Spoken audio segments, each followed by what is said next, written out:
Bonjour à tous. Aujourd'hui, on va continuer notre cours de l'immunité. La dernière fois, on a terminé avec le monde microscopique, alors qu'aujourd'hui, on va essayer d'expliquer les voies de défense mises en place par notre corps afin d'éviter toute contamination ou bien pour détruire le microbe pathogène dans le cas où ces derniers arrivent à franchir les barrières naturelles. Alors, on va commencer. Donc, la deuxième partie, c'est l'immunité innée.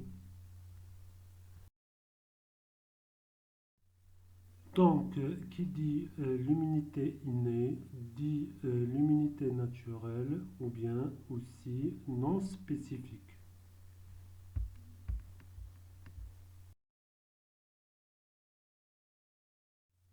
Commençons par les barrières naturelles. Vous savez que certains micro-organismes sont très dangereux et posent des problèmes. Du coup, notre corps, pour se défendre contre ces invasions, a développé certains mécanismes de défense. Le premier moyen de défense, ce sont les barrières naturelles, qui empêchent les micro-organismes de rentrer. Ces barrières, chez nous, ce sont la peau, voilà, comme vous voyez sur le document. Donc la peau empêche la rentrée, donc l'entrée, pardon, d'un grand nombre de micro-organismes. Il y a aussi ce qu'on appelle les muqueuses. Donc les muqueuses, en gros, sont toutes les zones en contact avec le milieu extérieur, mais qui ne sont pas la peau.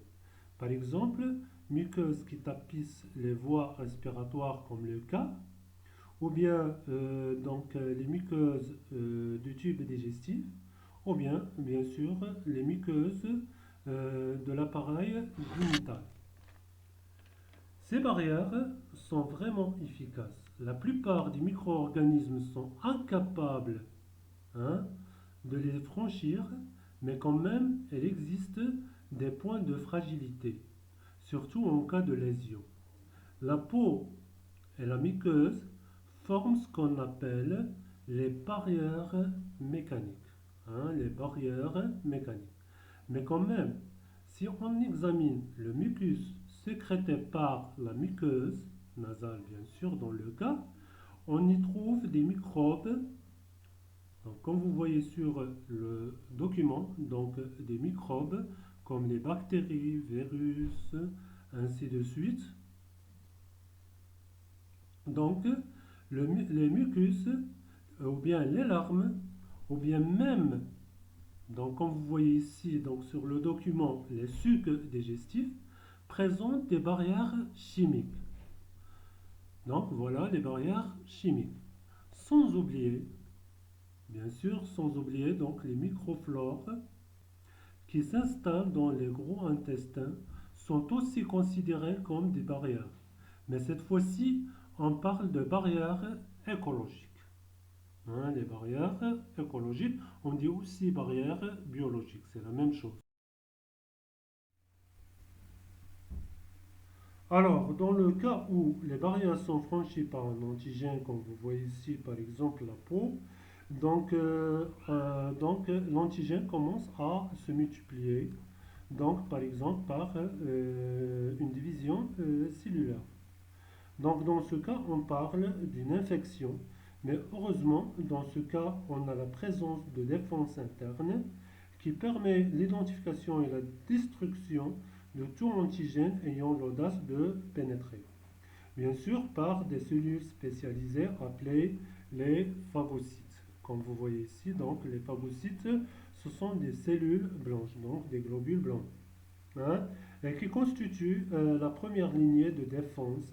Cette immunité est appelée immunité innée, qui est très rapide, non spécifique et bien sûr naturelle.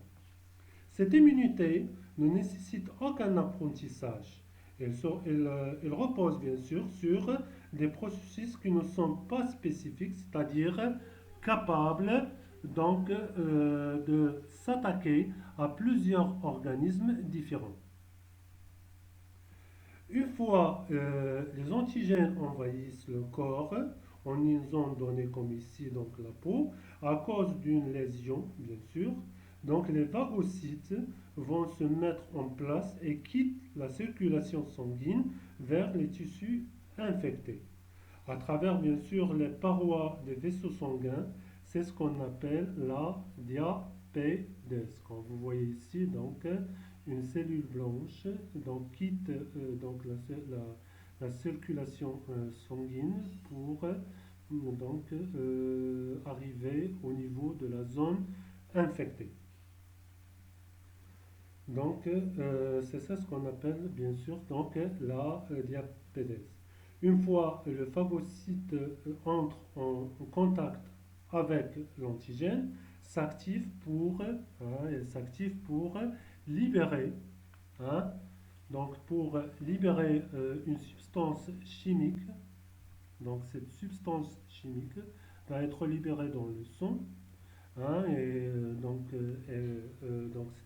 appelée histamine, hein, et qui va déclencher bien sûr les symptômes de la réaction inflammatoire. Hein, comme vous voyez ici, voilà les symptômes de la réaction inflammatoire. Donc, à quoi sont dus les symptômes? Bien sûr, le gonflement, donc rougeur, et l'augmentation de la température, hein, donc, sont dus à la dilatation des vaisseaux sanguins. Par contre, donc, la douleur est causée par la stimulation des récepteurs sensoriels. Bien sûr, hein, bien sûr, donc l'histamine ou bien aussi il y a le cétokinine. Donc aussi font appel les renforts, c'est-à-dire les autres phagocytes vont venir sur place comme vous voyez ici. Donc un grand nombre de phagocytes donc en train de phagocyter donc les antigènes. Donc ce processus se fait dans 4 ou bien 5 dans 4 ou bien 5 étapes. Donc maintenant on va parler des étapes de la phagocytose. Donc comme vous voyez ici donc une phagocyte. Donc les phagocytes sont de différents types.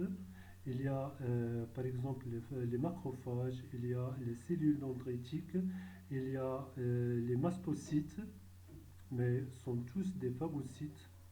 Donc les phagocytes vont s'approcher de l'antigène, hein, comme vous voyez ici, donc l'antigène, comme exemple bactéries, toxines, virus, ainsi de suite. Donc ils vont s'approcher de l'antigène pour le fixer, hein, comme vous voyez ici. C'est ce qu'on appelle adhésion ou bien fixation. Puis il va être entouré par la membrane cytoplasmique de la phagocyte, hein. Donc, et après, elle sera avalée, hein. Elle sera avalée, c'est-à-dire elle va pénétrer dans le cytoplasme de la phagocyte emprisonnée, hein, emprisonnée dans des vésicules cytoplasmiques, comme vous voyez ici. Donc, l'opération est appelée ingestion, hein, ingestion. Donc, très bien. Donc, après, dans le cytoplasme, il y a d'autres vésicules, mais cette fois-ci sont riches en enzymes. Donc, ces vésicules vont s'approcher, hein, des vésicules cytoplasmiques et vont libérer les enzymes pour digérer donc l'antigène. C'est ça ce qu'on appelle la digestion. Donc la vésicule cytoplasmique va, hein, va expulser donc les déchets, hein, de l'antigène donc à l'extérieur, c'est-à-dire dans le sang. C'est ce qu'on appelle l'expulsion de déchets. Donc